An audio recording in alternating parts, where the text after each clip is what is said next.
Last class में जो discuss किया था हम अपने वेपर डेंसिटी, वहां से हमने वेपर डेंसिटी का क्या फॉर्मूला निकाला था? Molar mass of gas upon 2, molar mass of gas upon 2, यही फॉर्मूला निकाला था ना लास्ट में, सिंपल सा। तो मोलर मास क्या होता है ऑक्सीजन गैस का? ऑक्सीजन गैस मतलब O2 गैस की बात हो रही है यहाँ पे। तो मोलर मास क्या होता है? 32 डिवाइड बाई 2, कितना आ जाएगा आंसर? 60। लास्ट क्लास में हमने वेपर डेंसिटी को अच्छे से डिफाइन किया था कि वो molar mass of gas upon 2 आ रहा था। बिकॉज वेपर डेंसिटी क्या होता है? It is the relative density in comparison to the hydrogen gas, और हाइड्रोजन गैस का मोलर मास 2 होता है और ऑक्सीजन गैस का मोलर मास 32 आ गया, और यहाँ से हमने वेपर डेंसिटी की वैल्यू कैलकुलेट कर। Okay, clear? First question clear है? किसी को डाउट है फर्स्ट क्वेश्चन में? यस सर, क्लियर है। Okay, very good. So second question करो जल्दी से, सेकंड क्वेश्चन करो। जो भी आंसर आता है बताओ मेरे को, चैट बॉक्स पे लिख दो या माइक ऑन करके बता सकते हो।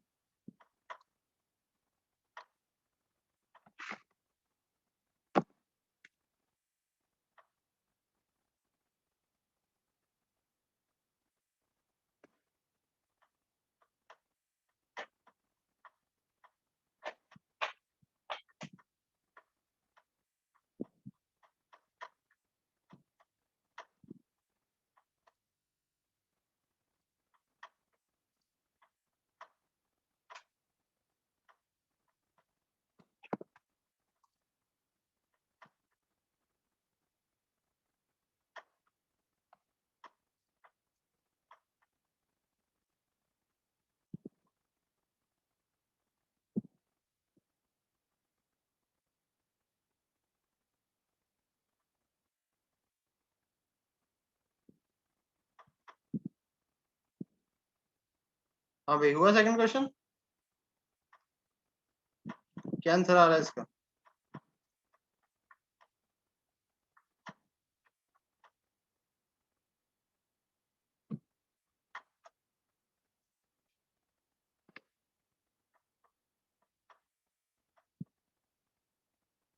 नहीं हुआ किसी का भी? अच्छे से रिवीजन नहीं कर रहे, अच्छे से प्रैक्टिस नहीं कर रहे, मैं बार बार उन चीजों को बोल रहा हूँ। संडे पूरा एंजॉय करते होगे, पढ़ते तो होगे नहीं, मुझे यहाँ तक लग रहा है। क्या है यहाँ पे? 7.5 litre of a particular gas at STP way 16 gram. 7.5 litre gas है कोई, STP पे उसका वेट है 16 ग्राम। 7.5 लीटर गैस का जो वेट है, अच्छा हमें एक आंसर मिला है आशिया से, approx 2.6। Okay, let's check. 7.5 liter of a gas as weight, how much? 16 gram. 16 gram weight है उसका। तो अगर 7.5 लीटर गैस का 16 ग्राम है तो 22.4 लीटर का कितना होगा? क्या करना पड़ेगा? 16 डिवाइड बाय 7.5 इंटू 22.4। अब ये मैंने ऐसा क्यों किया? मैंने ऐसे इसलिए किया because 22.4 litre is equal to 1 mole of gas. और मैंने 1 मोल ऑफ गैस का वेट क्यों निकाला? बिकॉज 1 मोल ऑफ गैस का जितना भी वेट होगा दैट इज मोलर मास। तो ये जो आए, ये कैलकुलेट करके जितना भी आएगा, ये आएगा कुछ, एक सेकेंड रुकना, 16 इंटू 22.4 डिवाइड बाय 7.5, ये आ जाएगा 47.7। तो ये क्या है? ये मोलर मास ही तो आया है, बिकॉज ये 1 मोल गैस का वेट है ना। 1 mole gas equals to 22.4 litre. तो ये 1 मोल गैस का वेट है, that means this is the molar mass. और हमें मोलर मास क्यों चाहिए था? बिकॉज वेपर डेंसिटी के फॉर्मूले में मोलर मास तो आएगा ही आएगा। तो वेपर डेंसिटी जो होती है वो बेसिकली क्या होती है? Molar mass of gas upon 2 होती है। तो अब मोलर मास तो निकाल दिया हमने, विच इज 47.28 डिवाइड बाई 2, ये तुम्हारा आ जाएगा 23.9। 23.9, 23 point, approximately 24 volt, approximately 24 volt. तो this is the vapour density. क्या दिक्कत होगी इसमें? क्यों सॉल्व नहीं कर पाए तुम लोग? सिंपल सा क्वेश्चन था। You have to apply your brain, okay. अगर ऐसे टाइप के क्वेश्चंस तुम्हें अच्छे से करने हैं, बहुत ही सिंपल क्वेश्चन है ये, नीट में भी आते हैं, जेई मेंस में भी आते हैं ऐसे क्वेश्चंस। सिंपल से क्वेश्चन है भी, सिंपल सा तुम ये दिमाग लगाओ कि वेपर डेंसिटी में मोलर मास की जरूरत है, मोलर मास कहाँ से आएगा, मेरे को वॉल्यूम दे रखा है, तो क्या मैं वहां से मोलर मास नहीं निकाल सकता? क्योंकि वॉल्यूम दे रखा है, इतने वॉल्यूम का इतना मास दे रखा है, तो 22.4 लीटर का तो मास निकाल ही सकता था ना मैं। तो कोई मुश्किल वाली बात ही नहीं थी इस क्वेश्चन में। बोलो, क्लियर हो गया ये क्वेश्चन? किसी को डाउट इस क्वेश्चन में? Yes, sir. नेक्स्ट टाइम से ऐसे क्वेश्चन सॉल्व होने चाहिए। अब ये क्वेश्चन सॉल्व करो, ये वाला क्वेश्चन सॉल्व करो।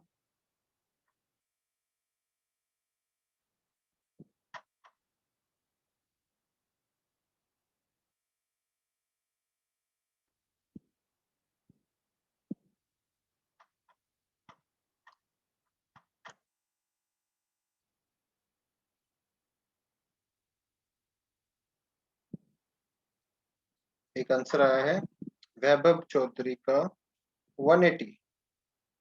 वैभव 180 is the right answer, very good.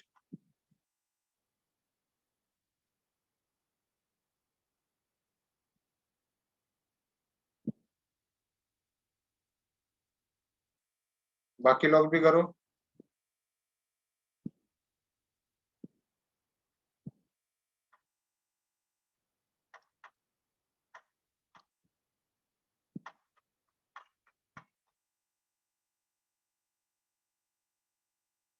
ये सिंपल सा क्वेश्चन था, तुम्हें स्पेसिफिक ग्रेविटी दे रखी थी। स्पेसिफिक ग्रेविटी कितनी दे रखी थी? 1.8। अब स्पेसिफिक ग्रेविटी अगर 1.8 है, तो स्पेसिफिक ग्रेविटी जो होती है वो किसके इक्वल होती है? स्पेसिफिक ग्रेविटी किसके इक्वल होती है? Density of substance, density of substance divide by density of water at 4 degree Celsius, divide by density of water at 4 degree Celsius, जो कितनी होती है 1 ग्राम पर ml। जो कितनी होती है 1 ग्राम, तो यहाँ से डेंसिटी कितनी आ जाएगी सब्सटेंस की? डेंसिटी स्पेसिफिक ग्रेविटी कितनी 1.8 है, इनटू इसको करोगे तो क्या आ जाएगा 1.8 ग्राम पर ml। डेंसिटी क्या आ जाएगी 1.8 ग्राम पर ml। और ये मैंने तुम्हें डायरेक्टली भी बताया था कि स्पेसिफिक ग्रेविटी जितनी भी दे रखी हो किसी सब्सटेंस की, वही बस डेंसिटी अगर निकालनी है तो साथ में यूनिट लगा दो ग्राम पर ml। अगर किसी की स्पेसिफिक ग्रेविटी दे रखी है किसी सब्सटेंस की, साथ में बस ग्राम पर ml लगा दो, वो उसकी डेंसिटी बन जाएगी। क्योंकि यहाँ पे देख रहे हो ना, स्पेसिफिक ग्रेविटी क्या होता है? Density of substance in comparison to 1 gram per ml, which is the density of water at 4 degree Celsius. तो यहाँ से डेंसिटी आ जाएगी 1.8 ग्राम पर ml। अब यहाँ से मास फाइंड करना है 100 ml सोल्यूशन का, तो डेंसिटी क्या होती है? Mass upon volume. मास क्या आ जाएगा? Density into volume. डेंसिटी कितनी है 1.8, वॉल्यूम कितना है 100। तो यहाँ से सॉल्व करोगे तो क्या आ जाएगा 180 ग्राम। सॉल्व करोगे तो क्या आ जाएगा 180 ग्राम। बोलो, समझ में आ गया ये क्वेश्चन? क्लियर? Yes, sir. किसी को भी डाउट हो तो अपना माइक ऑन करे, डाउट पूछ सकता है बेझिझक, ठीक है? 20 ml solution of alcohol having density 1.2 gram per ml is mixed with 80 ml solution of alcohol having density 1.5 gram per ml. Calculate the density of mixture. Calculate the density of the mixture.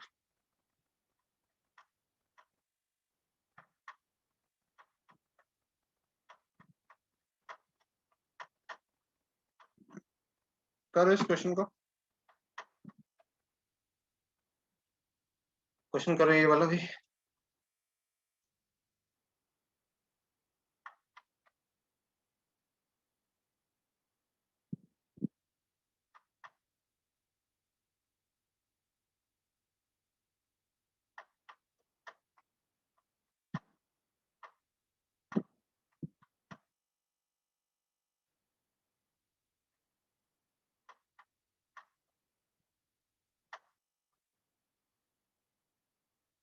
हो जाए तो answer बता देना hand raise करके।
Sir अभी हो गया ये क्वेश्चन? क्या आंसर आ रहा है इसका? 1.44 1.44 1.44 is the right answer. Very good. 1.44 is the right answer. बाकी लोग कितना आंसर आ रहा है? सबका 1.1 आ रहा है या नहीं आ रहा? सॉरी 1.44 आ रहा है या नहीं आ रहा? अगर नहीं आ रहा 1.44 तो बताओ। देखो सिंपल सा डेंसिटी कैसे निकालते हैं, डेंसिटी ऑफ मिक्सचर मैंने सिंपल सा तुम्हें बताया था। तुम्हें क्या याद रखना है, कुछ फॉर्मूला कुछ मत याद रखो, सिंपल सा याद रखो, मास अपॉन वॉल्यूम होता है डेंसिटी। तो मिक्सचर की सिंपल से याद रखो total mass upon total volume. क्या याद रखो? Total mass upon total volume. ठीक है, अब टोटल मास कैसे निकालोगे? अब तुम्हें वॉल्यूम दे रखा है, पहली स्पीशीज का वॉल्यूम पता है, उसकी डेंसिटी पता है, दूसरी स्पीशीज की वॉल्यूम पता है, उसकी डेंसिटी पता है। तो पहले का वॉल्यूम इनटू उसकी डेंसिटी दैट इज 80 प्लस दूसरे का वॉल्यूम इनटू उसकी डेंसिटी, सॉरी 1.2 आना था यहाँ पे। तो ये क्या आ गया? डेंसिटी इनटू वॉल्यूम क्या होता है? मास। तो ये आ गया पहले का मास प्लस दूसरे का मास, और नीचे क्या आएगा? वॉल्यूम। वॉल्यूम तुम्हें दे ही रखा है, पहले का 20 है, दूसरे का 80 है। इसको सॉल्व कर लो, आंसर आ जाएगा। ठीक है, तो इसको सॉल्व करोगे तो तुम्हारा आंसर आ जाएगा 1.44 ग्राम पर। सिंपल सा क्वेश्चन। क्लियर है? बोलो भाई, किसी को डाउट इस क्वेश्चन में? Anybody? No sir. Clear? Very good. Sir देखो हिंदी में ये, भी बता दीजिए। हाँ बोलो, क्या बोला? कोई क्या डाउट है? सर हिंदी में भी बता दीजिए, मैं इंग्लिश में ज्यादा इंग्लिश समझ में नहीं आती। क्या हिंदी में बता दो? जी। हिंदी में यार, हिंदी में क्या आपको समझ? डेंसिटी का मतलब तो घनत्व होता है हिंदी में, तो घनत्व निकालना था इस क्वेश्चन में। ठीक है, तुम्हें डेंसिटी इसकी, इसका घनत्व दे रखा था, एक सोल्यूशन था जिसका घनत्व दिया था, दूसरा सोल्यूशन था उसका भी दिया था। इसका वॉल्यूम, वॉल्यूम पता है हिंदी में क्या बोलते हैं? वॉल्यूम तो पता होगा या नहीं पता? नो। वॉल्यूम भी नहीं पता?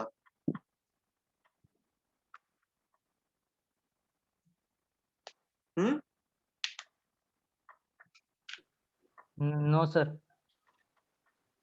वॉल्यूम तो मेरे को भी नहीं पता यार, हिंदी में क्या बोलते हैं? वॉल्यूम पता है किसी को हिंदी में क्या बोलते हैं?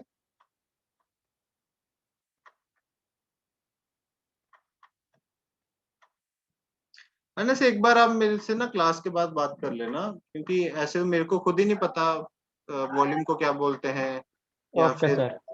डेंसिटी को क्या बोलते हैं। ये सब चीजें मेरे को पता ही नहीं है, तो मैं कैसे आपको बताऊंगा? ठीक है, क्योंकि मैं हिंदी मीडियम से कभी पढ़ा नहीं हूँ, तो मेरे को इनका मतलब वो पता नहीं है कि मास को क्या बोलेंगे, वॉल्यूम को क्या बोलेंगे, ठीक है, कैलकुलेशन को क्या बोलेंगे, ओके ऐसे सर। छोटे छोटे वर्ड्स को हिंदी में क्या बोलेंगे। मैं सच में, मैं ईमानदार से बता रहा हूँ, मेरे को नहीं पता हिंदी में क्या बोलेंगे। ठीक है, तो एक बार आप क्लास के बाद मेरे से बात कर लेना, इसका सोल्यूशन देखते हैं क्या हो सकता है। ठीक है, ठीक है सर। ओके। देखो भाई, नेक्स्ट क्वेश्चन है, इस टाइप का क्वेश्चन है, calculate percentage of nitrogen in NH3। इस टाइप का क्वेश्चन करना हो जब भी, एक सेकंड रुकना यार, एक सेकंड, जैसे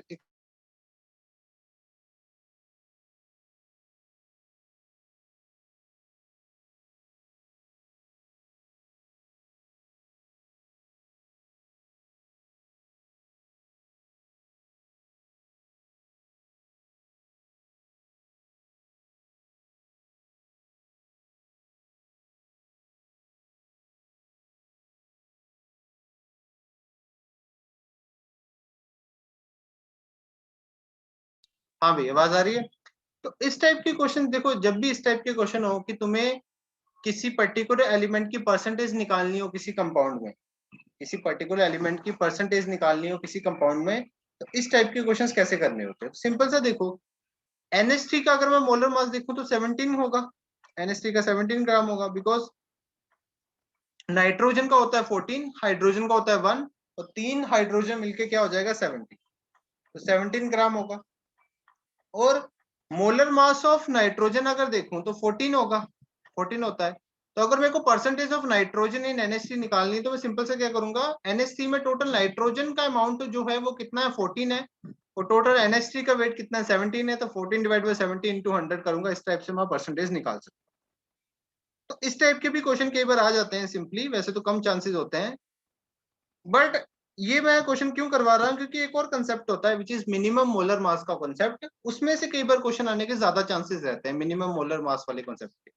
तो उसको समझने के लिए पहले इसको समझना जरूरी था। इसमें अगर सिंपल से एक और क्वेश्चन मैं बोलूं तुम्हें करने के लिए कि कैलकुलेट करो percentage of carbon in CO2, calculate percentage of carbon in CO2, तो बताओ कैसे करोगे।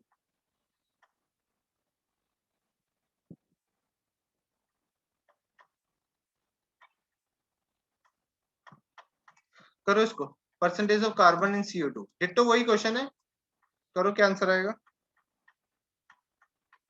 और एक और कर लो इसके साथ, 2.7%. Percentage of 100. एक second sir, multiply. Calcium in calcium carbonate.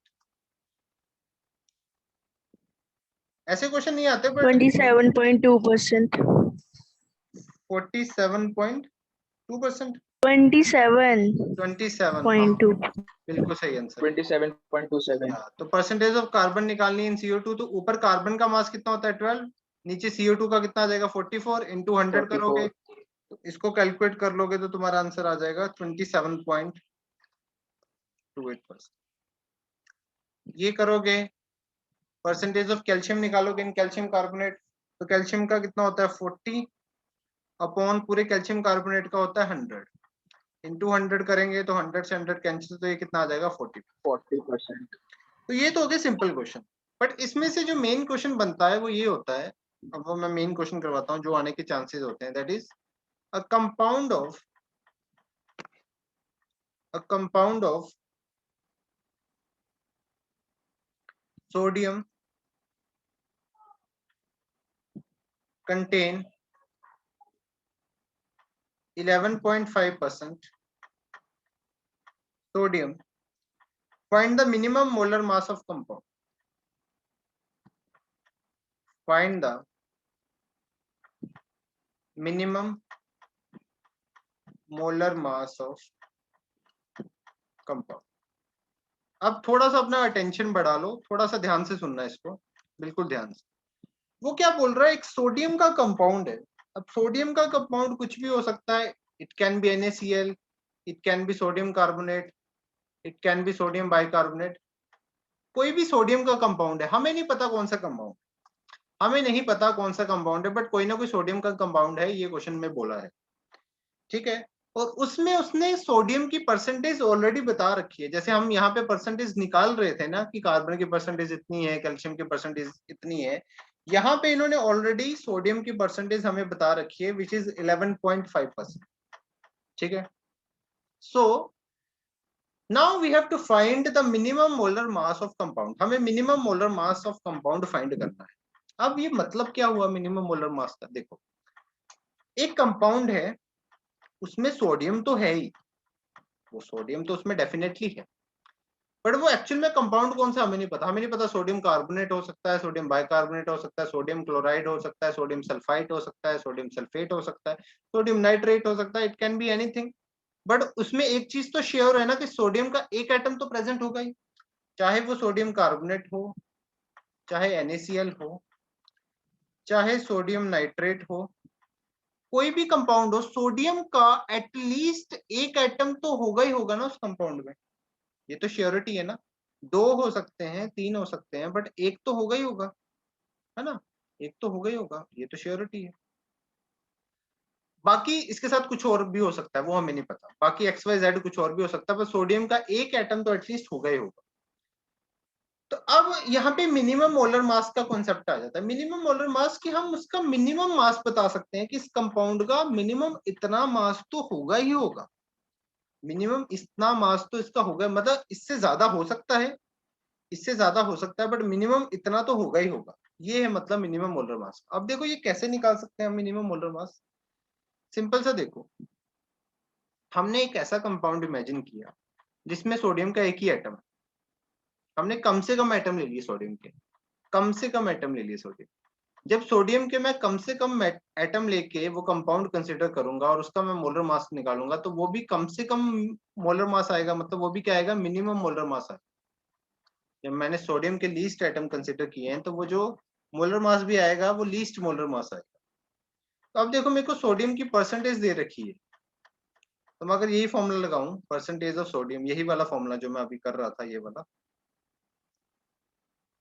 Percentage of sodium, ऊपर क्या आएगा। अब मैं क्या क्या मैं इमेजिन क्या कर रहा हूँ कि इसमें सोडियम का एक ही एटम है, ये इमेजिन कर रहा हूँ मैं कि सोडियम का इसमें एक ही एटम है, कम से कम एटम लेके चल रहा हूँ सोडियम के, जिस वजह से ये मास जो आएगा पूरे कंपाउंड का वो भी कम से कम आएगा।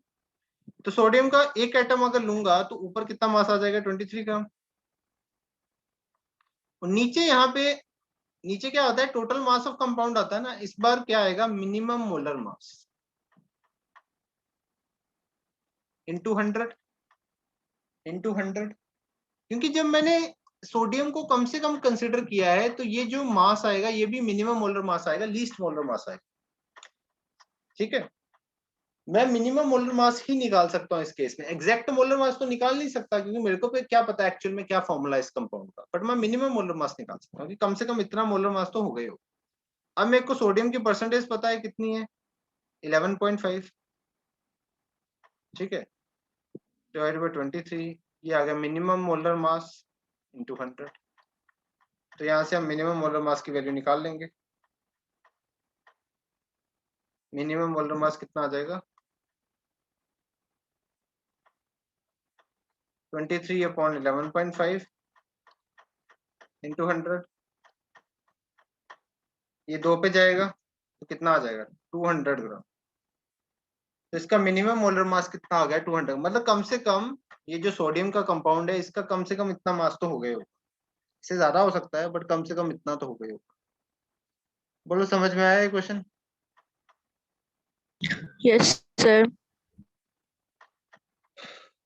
ठीक है, जैसे इसी टाइप का एक और क्वेश्चन दूं तुम्हें मैं,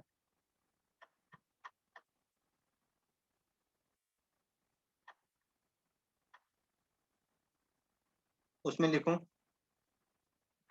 a compound of silicon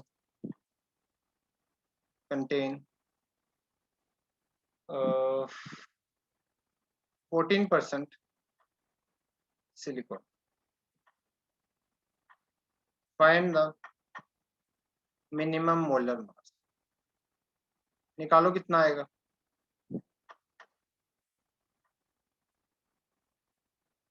निकालो कितना आएगा।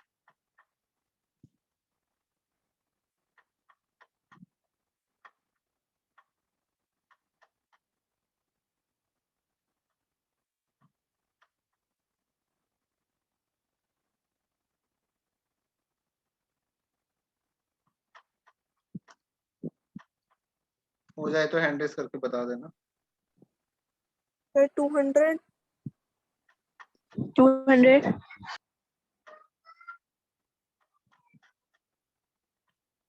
200 आ रहा है।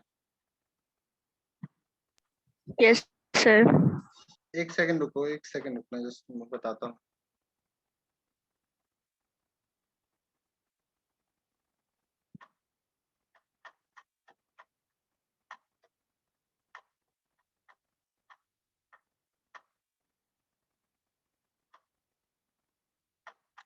Okay,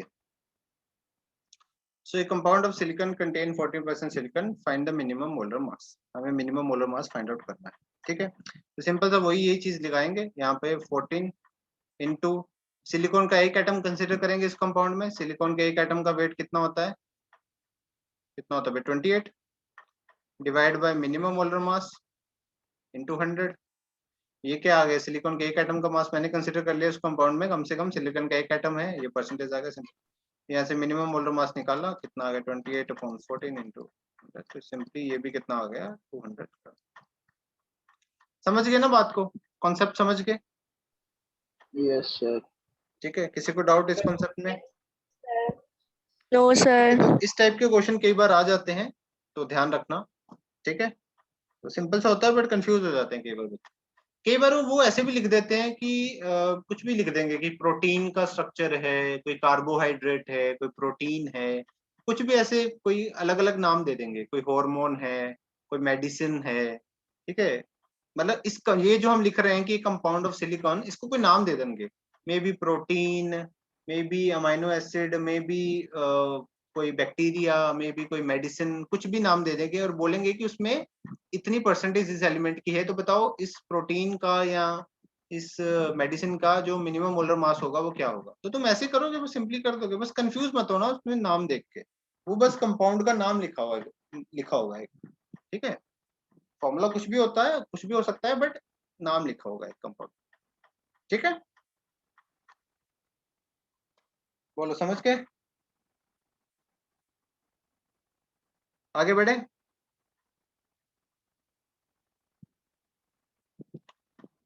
can we go ahead, आगे बढ़ सकते हैं हम। Yes, sir. चलो Yes, sir. ओके ओके, आगे नेक्स्ट बढ़ते हैं। आगे नेक्स्ट टॉपिक जो हमारा next topic is empirical formula.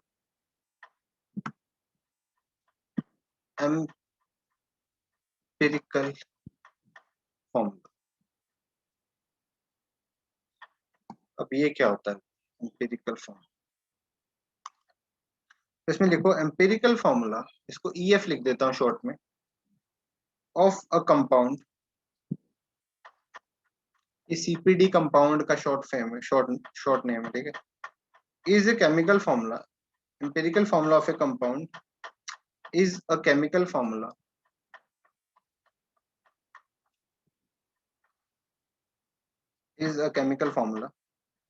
showing the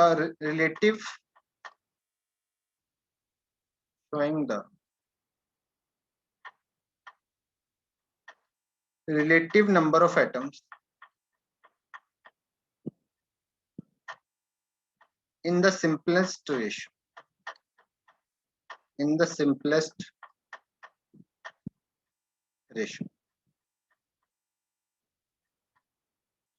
तो एम्पिरिकल फॉर्मूला किसी कंपाउंड का एक केमिकल फॉर्मूला है जो रिलेटिव नंबर ऑफ एटम्स बताता है सिंपलेस्ट रेशियो में। कहने का मतलब ये है, जैसे इमेजिन करो किसी का मॉलिक्यूलर फॉर्मूला C6H6 है, तो इसका एम्पिरिकल फॉर्मूला क्या होगा, सिंपलेस्ट रेशियो, मतलब जितने पे ये कटता है काट दो, तो इसका एम्पिरिकल फॉर्मूला क्या होगा, CH 1:1। मतलब एम्पिरिकल फॉर्मूला में क्या बताता है कि वो किस रेशियो में प्रेजेंट है, रिलेटिव नंबर ऑफ एटम्स कितने हैं। मतलब इसका मतलब अगर किसी का एम्पिरिकल फॉर्मूला CH है, उसका मतलब कि जितने कार्बन होंगे उतने हाइड्रोजन होंगे, जितने कार्बन होंगे उतने हाइड्रोजन होंगे। बट हमें ये नहीं पता कि एक्चुअल में, मान लो किसी कंपाउंड का, मान लो तुम्हें ये पता है कि बेंजीन का एम्पिरिकल फॉर्मूला CH है, दैट मीन्स ये 1:1 रेशियो में है। मतलब हमें ये तो पता है कि इस कंपाउंड में जितने कार्बन होंगे उतने हाइड्रोजन होंगे, बट हमें ये नहीं पता कि एक्चुअल में कितने होंगे। एक्चुअल में कहां से पता लगता है, मॉलिक्यूलर फॉर्मूला से, कि एक्चुअल में होते हैं 6 पर हमें एम्पिरिकल फॉर्मूला क्या बताता है कि सिंपलेस्ट रेशियो में बता देता है कि हाँ 1:1 होते हैं, जितने उसके होंगे उतने इसके होंगे। अगर मान लो 2:1 हुआ, मान लो C2H हुआ, तो इसका मतलब क्या होगा, अगर एक हाइड्रोजन का एटम है तो कार्बन के 2 होंगे। या फिर मान लो ऐसे हुआ CH4 हुआ, तो इसका मतलब क्या होगा कि अगर एक कार्बन का एटम है तो 4 हाइड्रोजन के होंगे। या CH2 हुआ, तो इसका मतलब एक कार्बन का एटम है तो हाइड्रोजन के 2 होंगे। बट एक्चुअल में नहीं हमें पता, डबल होंगे उससे। इसका मतलब क्या है कि जितने भी कार्बन के एटम होंगे हाइड्रोजन के उससे डबल होंगे। समझ गए, तो ये मतलब होता है एम्पिरिकल फॉर्मूला, सिंपलेस्ट रेशियो में बता। आई होप थोड़ा समझ गए हो। बाकी अगर नहीं भी समझ आया तो मॉलिक्यूलर फॉर्मूला एक बार पढ़ लेते हैं, फिर और अच्छे समझ आ जाएगा। तो देखो molecular formula,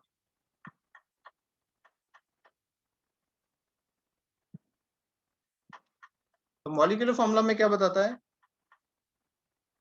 the molecular formula gives the actual number of atoms of each element in a molecule, of each element in a molecule, of each element in a molecule। तो मॉलिक्यूलर फॉर्मूला हमें क्या देता है, actual number of atoms कितने हैं हर एक element के, एक मॉलिक्यूल में हर एक एलिमेंट के एक्चुअल नंबर ऑफ एटम्स कितने, समझ गए। स्टार मार्क करके एक लाइन लिखो, the molecular formula is generally N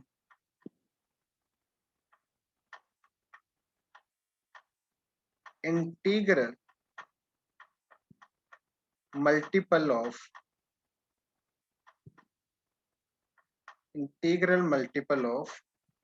the empirical form. तो मॉलिक्यूलर फॉर्मूला क्या होता है, integral multiple of empirical formula होता है। कहने का मतलब मैं समझा देता हूँ, molecular formula n is to empirical formula होता है।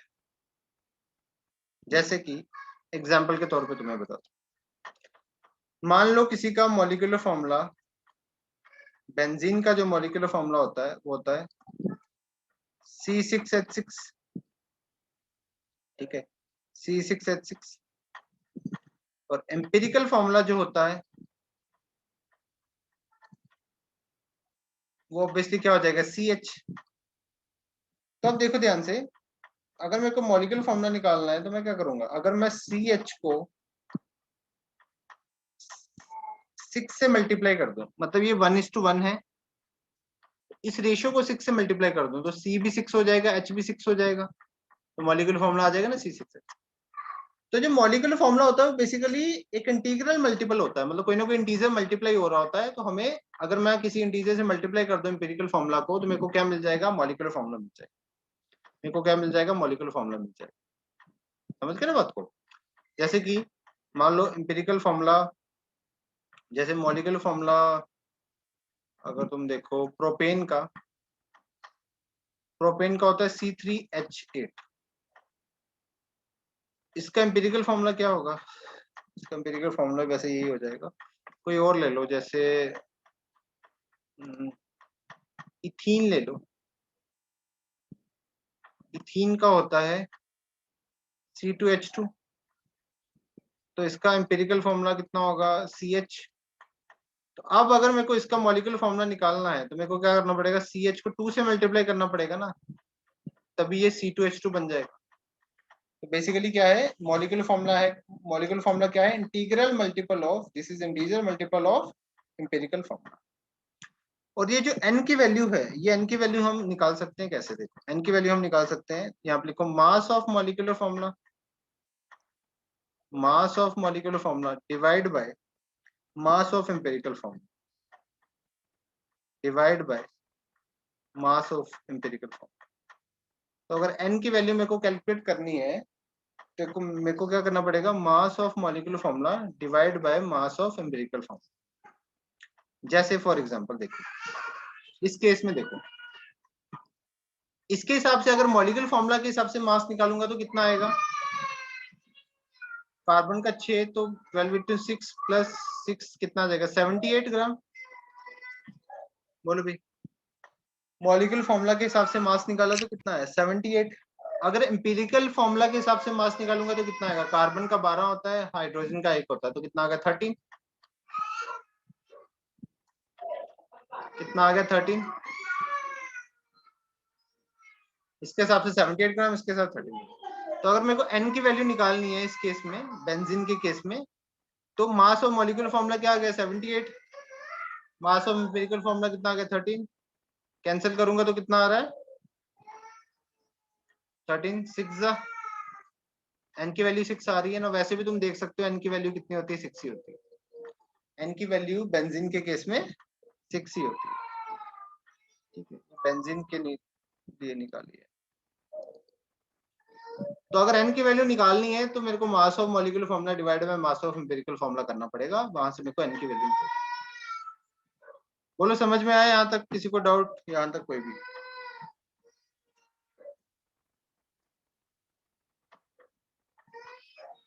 भी डाउट यहाँ तक किसी को भी,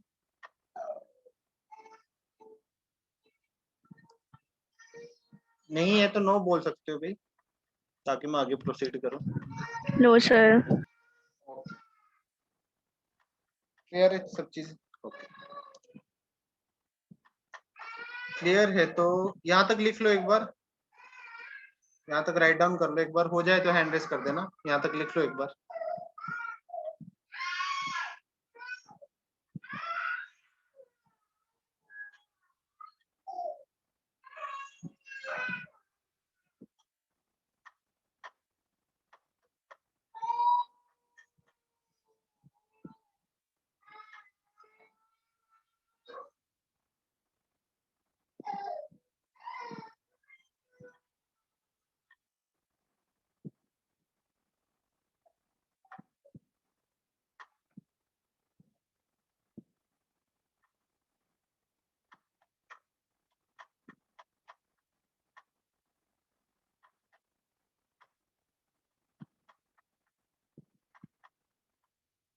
डन, चलो आगे बढ़ते हैं।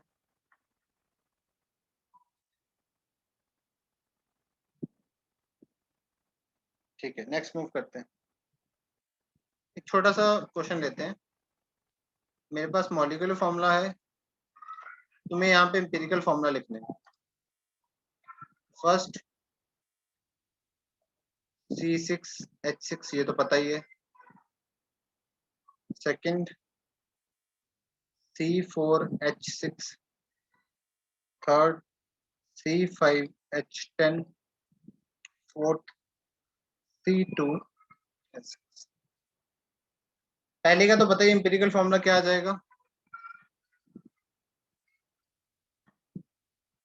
CH आ जाएगा। दूसरे का बताओ क्या आना चाहिए? C2H3 C2H3, very good. तीसरे का C1H2, CH2 और तीसरे का CH, C1H3, C1H3 very good. अब एक सिंपल सा क्वेश्चन करो, देखो compound Y having empirical formula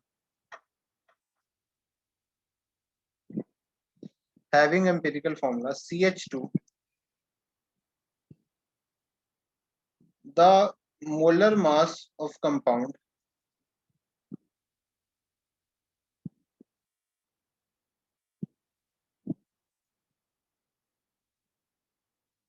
is 56.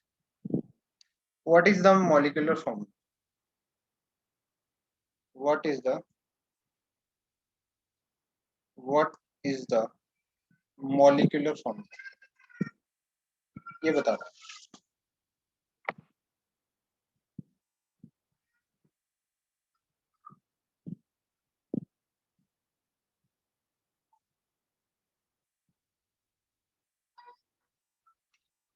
करो, ट्राई करो इस क्वेश्चन को।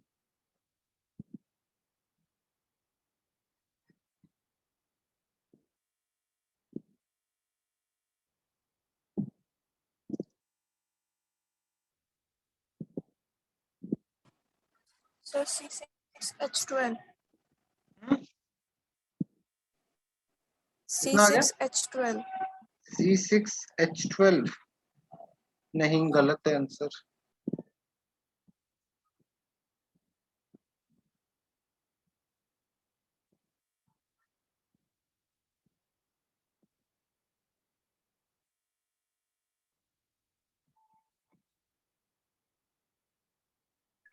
C4H8 C4H8 is the right answer, very good। देखो सिंपल सा एम्पिरिकल फॉर्मूला में दे रखा है, मोलर मास कंपाउंड का दे रखा है। ये जो मोलर मास हमें कंपाउंड का दिया होगा, ये जो भी मोलर मास दिया होगा, मोलर मास जो भी दिया होता है हमें, वो मॉलिक्यूलर फॉर्मूला के हिसाब से तो होता है भाई, वो कभी भी एम्पिरिकल फॉर्मूला के हिसाब से थोड़ी होता है। जो भी मोलर मास होता है, जो भी मोलर मास मॉलिक्यूलर मास होता है, वो मॉलिक्यूलर फॉर्मूला मास ही होता है, क्योंकि वो मॉलिक्यूलर फॉर्मूला के अकॉर्डिंग ही होता है। ठीक है, वो कभी भी एम्पिरिकल फॉर्मूला के अकॉर्डिंग नहीं होता। तो ये एक हिसाब से में हमें क्या दे रखा है? Molecular formula mass.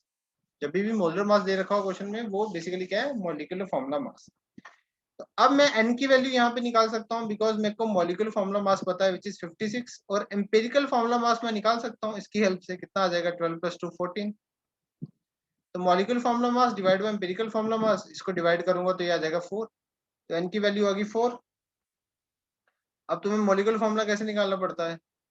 4 × CH2, इसको मल्टीप्लाई करूंगा तो क्या बन जाएगा, C4H8, C4H8।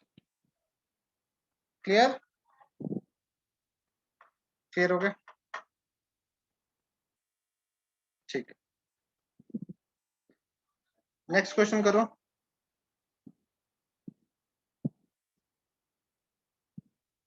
X and Y both has empirical formula CH. The molar mass of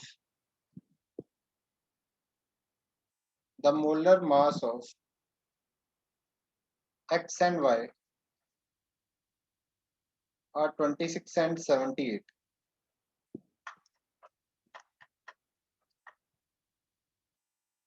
respectively. Give molecular formula of X and Y. X and Y का molecular formula तुम्हें बताना है क्या होगा।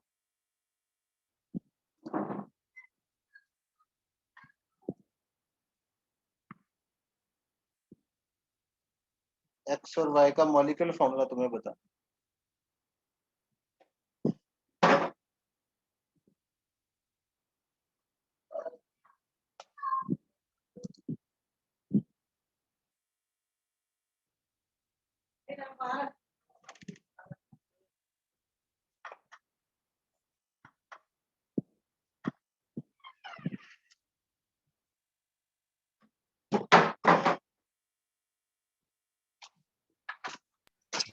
X का है, बोलो।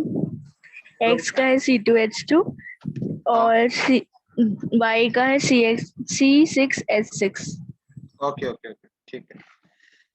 देखो सिंपली क्या करना था, हमें दोनों के लिए n की वैल्यू निकालनी थी। दोनों के लिए हमें n की वैल्यू निकालनी थी। पहले के लिए n की वैल्यू कैसे निकालेंगे, मोलर मास पता है 26 है x का, और मॉलिक्यूलर फॉर्मूला मास तो सेम ही है, इसके 13 है दोनों के लिए। तो पहले के लिए n के लिए वैल्यू 2 आ जाएगी, और दूसरे की n की वैल्यू 78/30, 13 6 आ जाएगी। तो पहले का molecular formula 2 into CH, that is C2H2, और दूसरे का मॉलिक्यूलर फॉर्मूला ये क्या आ गया x का, और y का मॉलिक्यूलर फॉर्मूला क्या आ जाएगा 6 into CH, that is C6H। बोलो क्लियर है यहाँ तक, कोई डाउट किसी को यहाँ तक? No sir. ऑल क्लियर, ठीक है।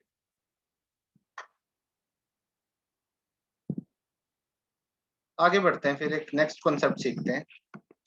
अब नेक्स्ट एक हमें करना है, एम्पिरिकल फॉर्मूला निकालने का एक कॉन्सेप्ट होता है, एक तरीका होता है, वो सीखते हैं। तो जैसे मान लो एक क्वेश्चन आ गया तुम्हें, एन ऑर्गेनिक सब्सटेंस, क्वेश्चन की हेल्प से समझा देता हूँ। एन ऑर्गेनिक सब्सटेंस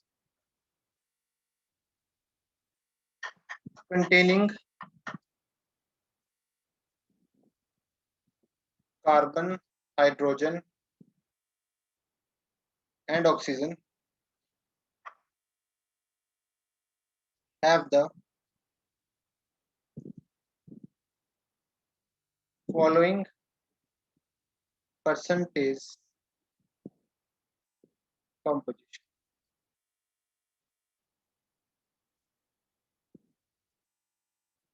कार्बन की परसेंटेज दे रखी है 40.684%, हाइड्रोजन की दे रखी है 5.085%, और ऑक्सीजन की दे रखी है 54.228। तो एक ऑर्गेनिक सब्सटेंस है जिसमें कार्बन है, हाइड्रोजन है और ऑक्सीजन है, जिसमें कार्बन की परसेंटेज कॉम्पोजिशन दे रखी है 40.684, हाइड्रोजन की दे रखी है, सबकी परसेंटेज दे रखी है कि इतनी इतनी परसेंटेज है, मतलब उस कंपाउंड में कार्बन इतना परसेंट है, हाइड्रोजन इतना परसेंट है, ऑक्सीजन इतना परसेंट। ठीक है, अब ये देखो ऐसे क्वेश्चन को करेंगे कैसे, और क्वेश्चन में क्या बोला है, the molecular mass of this compound is 118 gram. Calculate the molecular formula.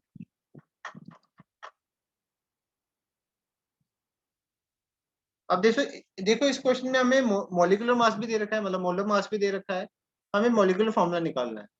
तो मॉलिक्यूलर फॉर्मूला निकालने के लिए हमारे पास पहले इंपेरिकल फॉर्मूला तो होना चाहिए ना। अगर इंपेरिकल फॉर्मूला हो तो फिर मॉलिक्यूलर मास तो आसानी से निकाल सकते हैं, क्योंकि इंपेरिकल फॉर्मूला होगा तो मैं एन की वैल्यू तो निकाल ही लूंगा। एन की वैल्यू आ गई तो मैं वहां से मॉलिक्यूलर फॉर्मूला निकाल, ठीक है। बट अब यहाँ से इस पर्टिकुलर चीज से जब भी हमें किसी कंपाउंड में परसेंटेज कॉम्पोजिशन दे रखी हो अलग अलग एलिमेंट्स की, तो वहां से हम एम्पिरिकल फॉर्मूला कैसे निकालते हैं वो मेथड अभी हम सीखेंगे।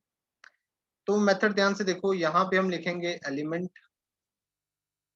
यहाँ पे लिखेंगे एलिमेंट, यहाँ पे लिखेंगे परसेंटेज कॉम्पोजिशन, यहाँ पे लिखेंगे रिलेटिव एटॉमिक रेशो। वो किसके इक्वल होती है? Percentage composition upon atomic mass. Next लिखेंगे सिंपलेस्ट रेशो, और फिर लास्ट में होता है होल नंबर रेशो। अब देखो कैसे करना है, एक मेथड समझ जाओगे तो फिर अपने आप ही हो जाएगा। नेक्स्ट पहला एलिमेंट लेते हैं कार्बन, फिर आएगा हाइड्रोजन, फिर आ गया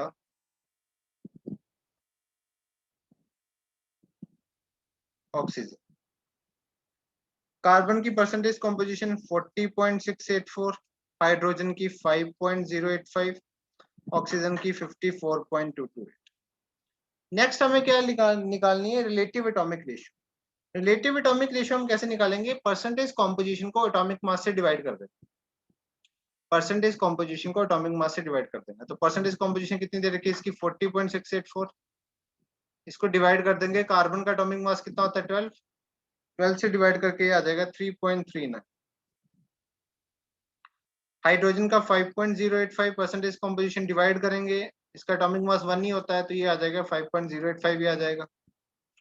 ऑक्सीजन के लिए परसेंटेज कॉम्पोजिशन है 54.228, इसको डिवाइड करेंगे एटॉमिक मास 16, ये भी तुम्हारा 3.39 ही आ जाएगा, अप्रोक्सीमेट 3.3। ठीक है, अब इसको सिंपलेस्ट रेशियो में कन्वर्ट करना है। सिंपलेस्ट रेशियो में कन्वर्ट करने के लिए तुम क्या करोगे? इसको ऐसे नंबर से डिवाइड करोगे, तीनों चीजों को ऐसे नंबर से डिवाइड करोगे कि ये जितना कट सकता है उतना आसानी से कट जाए, मतलब सिंपल रेशियो में कन्वर्ट हो जाए, जितना सिंपल रेशियो में हम कन्वर्ट कर सकते हैं। जैसे हम इसमें करते थे, जैसे ये अभी करते थे C6H6 वाले में काट देते थे, ऐसे हम किसी नंबर से इसको कट करेंगे तीनों को। तो मैं क्या करूंगा, तीनों को 3.39 से डिवाइड कर दूं, तीनों को ही 3.39 से डिवाइड कर दूं, इसको भी 3.39 से डिवाइड कर दिया, इसको भी 3.39। ऐसा क्यों किया? क्योंकि मुझे पता ये तो सीधा सीधा कट रहे हैं, ये तो 1 आ जाएगा। इसको डिवाइड करोगे तो 1.5 आएगा, इसको डिवाइड करोगे तो 1.5 आएगा, और ये कट के कितना आ जाएगा? 1। इसलिए मैंने 3.39 से डिवाइड किया कि ये कटवट जाए अच्छे से। ये तुम्हें वहां पे दिमाग लगाना है कि किससे डिवाइड करो, कि जितना बढ़िया तरीके से ये कट जाए बढ़िया। अब ये 1.5 आ गया। अब होल नंबर रेशियो निकालनी है, तो होल नंबर रेशियो निकालने के लिए बस ये है कि पॉइंट में नहीं कोई चीज होनी चाहिए, डेसिमल में कोई चीज नहीं होनी चाहिए, तो उसको फिर हमें फाइनली होल नंबर रेशियो में कन्वर्ट करना है। तो उसके लिए हम क्या करेंगे, कम से, और होल नंबर रेशियो में क्या करना है, कम से कम नंबर से मल्टीप्लाई करना है, स्मॉलेस्ट से स्मॉलेस्ट नंबर से मल्टीप्लाई करना है in order to convert into the whole number ratio. तो इसको मैं 2 से मल्टीप्लाई कर दूंगा, तो इसको 2 से करूंगा तो 2 आ गया, 1.5 को 2 से करूंगा तो 3 आ गया, इसको 2 से करूंगा तो 2 आ गया। अब करने को मैं 4 से भी कर सकता था, बट मेरे को स्मॉलेस्ट से स्मॉलेस्ट नंबर से डिवाइड करना, सॉरी, स्मॉलेस्ट से स्मॉलेस्ट नंबर से मल्टीप्लाई करना होता है। अब ये जो फाइनल नंबर आए, ये जो फाइनल नंबर आ रहे हैं, यही हमारा एम्पिरिकल फॉर्मूला है। ये जो फाइनल होल नंबर रेशो के नंबर्स आ रहे हैं, यही हमारा एम्पिरिकल फॉर्मूला। तो कार्बन कितना हो गया 2, एम्पिरिकल फॉर्मूला कितना हो गया, कार्बन हो गया 2, हाइड्रोजन हो गया 3 और ऑक्सीजन हो गया 2। ये है empirical form, this is the empirical formula of this organic compound. बोलो समझ के मेथड, मेथड में किसी स्टेप में डाउट किसी को? इस टाइप का सेम क्वेश्चन करेंगे, वो तुम लोग करोगे तो तुम्हारी उससे बढ़िया प्रैक्टिस हो जाएगी। अभी मैं क्वेश्चन दूंगा वो तुम लोग करोगे, ठीक है, तो बढ़िया प्रैक्टिस हो जाएगी। बट अभी बताओ समझ आ गया ना सबको मेथड कैसे करना है? Yes sir. Yes sir. तो जैसे एम्पिरिकल फॉर्मूला निकल गया, ये लिख लिया है ना पार्ट, क्वेश्चन लिख लिया सबने या नहीं लिखा?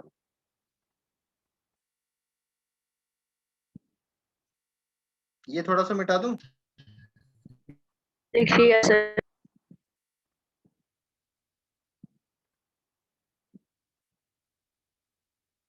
हाँ, तो मैं क्या बोल रहा था, अब एम्पिरिकल फॉर्मूला पता लग गया, तो अब एन की वैल्यू निकाल लूंगा। मॉलिक्यूलर फॉर्मूला मास कितना है 118, यहां से मैं एम्पिरिकल फॉर्मूला मास निकालूंगा, कितना आएगा 24 + 3 टू। + 32, कितना हो गया अरे 59 आएगा। 59। एन की वैल्यू यहाँ से आ गई 2। तो अब molecular formula 2 into empirical formula, C.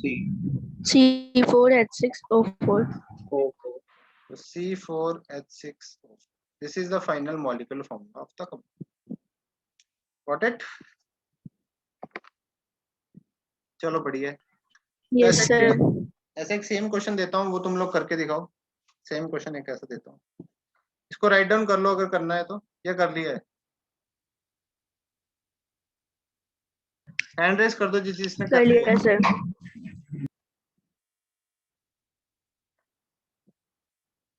चलो बढ़िया है, कर लिया तो बहुत बढ़िया। तो अब इसी टाइप का क्वेश्चन करो, क्वेश्चन लिखो। An oxide of nitrogen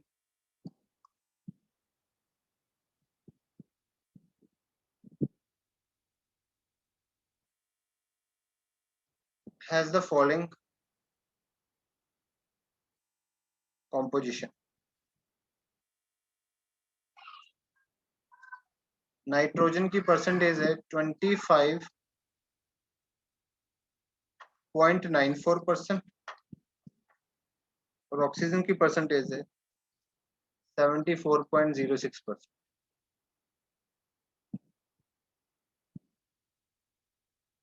find the empirical formula, empirical formula find कर। करो इस क्वेश्चन को, करो, जैसे ही हो जाए हैंड रेस करके आंसर बता देना या चैट बॉक्स में आंसर लिख देना।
हाँ भाई, क्या आंसर आ रहा है? चैट बॉक्स पे लिखना आंसर। N2O5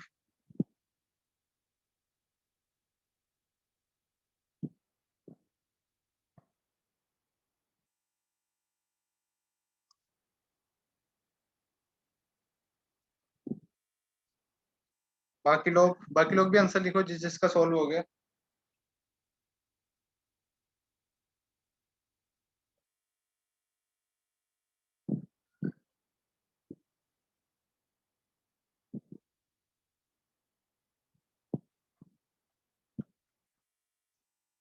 तो ठीक है भाई, देखो N25 is the right answer. तो यहाँ पे अगर मैं करके दिखाऊं एक बार, तो यहाँ से फिर से एलिमेंट आएगा। चलो बाकी तुम्हें पता ही है, जल्दी जल्दी कर देते हैं। नाइट्रोजन और ऑक्सीजन, परसेंटेज कंपोजिशन है 25.94, ये 74.06। यहाँ पे क्या निकालनी थी, रिलेटिव एटॉमिक रेशो। तो 25.94 डिवाइड बाय क्या करना पड़ेगा 14, नाइट्रोजन का एटॉमिक मास 14, ये आ जाएगा 1.85 के अराउंड। 74.06 को डिवाइड करोगे 16 से तो ये आएगा 4.63। ठीक है, अब इसको सिंपलेस्ट रेशियो में कन्वर्ट करना था तो क्या करोगे, 1.85 से डिवाइड कर दे। तो 1.85 डिवाइड बाय 1.85, ये तो आ गया 4.63 डिवाइड बाय 1.85 करूंगा तो ये आ जाएगा अराउंड 2.5। फिर इसको लास्ट में होल नंबर रेशियो में कन्वर्ट करना है तो मेरे को मैंने क्या किया, 2 से मल्टीप्लाई कर दिया। तो ये आ गया 2, इसको 2 से मल्टीप्लाई किया तो ये आ गया 5। तो फाइनली एम्पिरिकल फॉर्मूला क्या आ गया यहाँ पे, N2O5। बोलो भाई, क्लियर है? Yes sir. इसमें कैलकुलेशन Yes, में sir. थोड़ा सा हो सकता है, यूज अप्रोक्सीमेशन, अच्छे से माइंड को यूज करो, अप्रोक्सीमेशन लगाओ थोड़ी बहुत, कैसे भी करके चीजों को मैनेज करो। ठीक है, तो वो मैनेज करना पड़ेगा। उन्होंने तुम्हें इस हिसाब से ही, कोई भी क्वेश्चन अगर एग्जाम में आएगा तो इस हिसाब से आएगा कि अच्छे से कटवट लगाओ अप्रोक्सीमेटली, जैसे यहाँ पे हमने दोनों क्वेश्चन किए हैं। ठीक है, तो N2O5 आ रहा है इस क्वेश्चन को। क्लियर हो गया? Yes sir. यहाँ पे हमारा ये भी टॉपिक खत्म होता है एम्पिरिकल फॉर्मूला वाला। नेक्स्ट टॉपिक हम स्टार्ट करेंगे मोल एनालिसिस, जो कि सबसे one of the most important topic है इस चैप्टर का। मोल एनालिसिस स्टार्ट करेंगे, जिस पे पूरी की पूरी फिजिकल केमिस्ट्री हमारी सरवाइव करती है। मतलब बिना इस कॉन्सेप्ट को सीखे हम फिजिकल केमिस्ट्री कर ही नहीं सकते। अभी तक जितना भी हमने पढ़ा ये हमें फर्दर इतना काम नहीं आने वाला फिजिकल केमिस्ट्री में। अभी जो नेक्स्ट लेक्चर से जो चैप्टर स्टार्ट होगा तो उसको भी बहुत ईमानदारी से और बहुत ही ज्यादा सिंसियरिटी से पढ़ना नेक्स्ट लेक्चर से, क्योंकि अभी तक जितना भी है it is only important for this chapter, और ये इस चैप्टर के पॉइंट ऑफ व्यू से इम्पोर्टेंट है। पर अभी जो नेक्स्ट लेक्चर से स्टार्ट होने वाला है वो पूरा फिजिकल केमिस्ट्री में काम आएगा तुम्हें। तो वो उसमें मतलब इस मतलब इसमें तो डायरेक्ट क्वेश्चन तो आ ही सकता है इस मोल कंसेप्ट में जो हम नेक्स्ट क्लास से टॉपिक पढ़ेंगे, बट वो पूरी फिजिकल केमिस्ट्री में भी हमें काम आएगा, तो इसलिए वो बहुत इंपॉर्टेंट होता है। ठीक है, चलो भाई आज का लेक्चर फिर यहीं तक रखते हैं, नेक्स्ट लेक्चर पे मिलेंगे। तो नेक्स्ट लेक्चर से हम यहाँ से स्टार्ट करेंगे। तो होमवर्क एक तो अच्छे से रिवाइज कर लेना, जो नए बच्चे हैं वो पुराने लेक्चर्स देख लो, मैं लिंक डाल दूंगा ग्रुप में। ठीक है, बाकी होमवर्क जो है वो तुम मोल कंसेप्ट की शीट जो है उसका एक्सरसाइज 1 का सेक्शन ए तो हो गया था, अब बी भी कर लो, सेक्शन बी भी हो जाएगा तुम्हारा। ठीक है, जिन्होंने ए नहीं किया वो ए ओके फिर से कर सर। लेना, ए बी सेक्शन कर लेना। ठीक है, चलो ठीक है, ठीक है भाई आज के लिए इतना ही, फिर मिलते हैं नेक्स्ट क्लास में, तब तक के लिए बाय बाय। किसी को डाउट है इस क्वेश्चन में? No, sir. ठीक, चलो ठीक है, bye bye, okay bye bye.